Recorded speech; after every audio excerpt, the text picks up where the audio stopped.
என் வேலை தொட்ட இக்கணம் முதல் உன் வாழ்விற்கு தேவையான நல்ல விஷயங்கள் எல்லாம் உடனே நடக்கக்கூடிய வாய்ப்பை எல்லாம் நீ பெற்றுக்கொண்டே இருப்பாய். வேலென்றால் சக்தி, வேலென்றால் அருள், வேலென்றால் துயரங்களை அறுக்கும் ஆயுதம் என்பதையெல்லாம் நீ முதலில் தெரிந்து கொள். நல்ல விஷயம் நடக்க வேண்டுமானால் நல்ல எண்ணங்கள் உன் சிந்தனையில் எப்பொழுதுமே இருக்க வேண்டும்.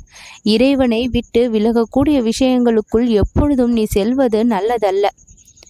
இறைவனுடைய நினைவும் இறைவனை வணங்குவதற்கான தடைகளை ஏற்படுத்தக்கூடிய விஷயங்களை எல்லாம் நீ முதலில் விட்டுவிட வேண்டும். இறைவனை நீ நாடி செல்வதற்கு எந்த விஷயங்கள் எல்லாம் உனக்கு உறுதுணையாக இருக்கின்றதோ அதை நீ நாடினால் உனக்கு நல்லது. எத்தனை முறை நீ நன்றியை சொல்லி இருக்கின்றாய் இறைவன் உனக்கு புரிந்த அருளிற்காக. அத்தனை முறையும் இறைவனுடைய செவிகள் நீ கூறிய அந்த நன்றியை கேட்டு மகிழ்ந்திருக்கின்றதல்லவா? அப்படிப்பட்ட நன்றி உணர்வு உன்னுள் இருக்கும் வரை உன்னை யாராலும் வீழ்த்திவிட முடியாது. உன் கஷ்டங்களை துடைக்கப் போவது எல்லாம் அந்த நன்றி உணர்வு மட்டும்தான்.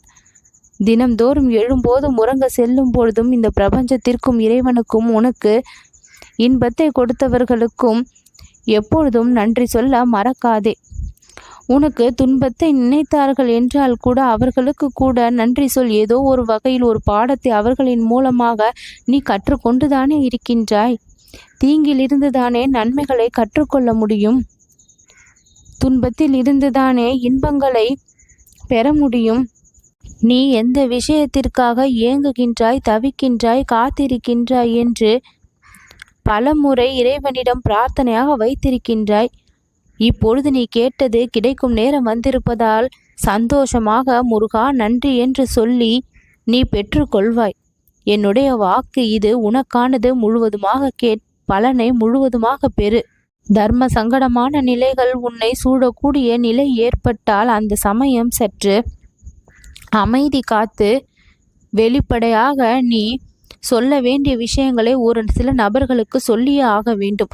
அவர்கள் சொன்னால் என்ன நினைத்து கொள்வார்களோ என்று நீ நினைத்து தவறான செயல்களையோ வழிகளிலோ ஒரு பொழுதும் செல்ல வேண்டாம். தவறு என்று நினைத்து விட்டால், அது தவறு என்று தெரிந்தால் அதை வெளிப்படையாக சொல்லி விலகி கொள்வதுதான் சரியானதாக இருக்கும். ஆனால் அந்த உறவை நீ தொடர வேண்டும் என்று நினைத்து அவர்களை சற்று காலம் தக்க வைத்து கொள்ளலாம் என்று எண்ணி அந்த உறவை விட்டு பிரிய மனம் இல்லாமல் சில தவறான முடிவுகளை நீ எடுக்க நேரிடும் பொழுது அது மேலும் சிக்கலையும் பாதிப்பையும் உன்னுடைய வாழ்க்கையில் ஏற்படுத்தக்கூடிய நிலை ஏற்படலாம். அதனால் உனக்கு சரியில்லை என்று ஒரு விஷயம் பட்டுவிட்டால் அதிலிருந்து முழுமையாக நீ வெளிவருவதுதான் உனக்கு நல்லது. ஆரம்ப நிலையிலேயே உனக்கு கொடுக்க வேண்டிய அறிவுரைகளை நான் கொடுக்கின்றேன். எந்த ஒரு சிக்கலிலும் நீ சிக்கி கொள்ளாமல் இந்த சிங்கார வேலனுடைய துணை எப்பொழுதும் உனக்கு பின் வந்து கொண்டேதான் இருக்கும். நிழல் போல உன்னை நான் தொடருவேன்.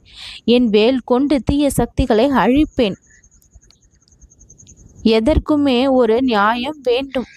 அந்நியாயமாக நடந்து கொள்பவர்களின் மீது அன்பும் அக்கறையும் வைத்து அவர்களை தட்டி கொடுத்தால் அவர்கள் மேலும் தீய வழியில்தான் செல்லக்கூடியவர்களாக இருப்பார்கள். ஆனால் தீமை என்று தெரிந்து விட்டால் அதை கண்டித்து அப்புறப்படுத்த தைரியமும் துணிவும் எப்பொழுதும் இருக்க வேண்டும்.